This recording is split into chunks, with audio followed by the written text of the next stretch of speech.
Today I'm going to be teaching you how to make slime.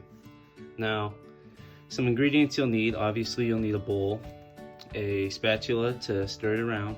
You'll need some shampoo, any shampoo that you like, and then some table salt. Put as much shampoo into the bowl as you want. Now, whenever you're putting the shampoo into the bowl, right after you put the shampoo, if you want to make some colored slime, you could put food coloring to make it any color. So for this one, I'm not going to be making it any color. I'm just going to keep it clear.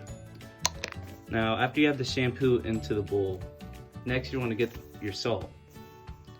Be a little bit, enough to cover all the shampoo here. Then you're just going to want to mix it around and just let it solidify as you're making it. You're going to want to make it into like a nice big blob. Go ahead and work that around, spread the salt around with the shampoo, let it mix. Get all that slime from all the corners of the bowl and just kind of mix it around. Now, after you have this, you're going to want to put this into the refrigerator.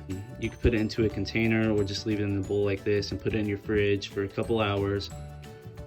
Let it solidify. And now that I'm done with this, I'm going to go put it in the fridge and I'll show you what it looks like afterwards. Okay, we're back.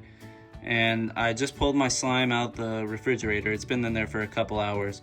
But as you can see, it didn't come out how I expected it. It's a lot more runny than I wanted it to be.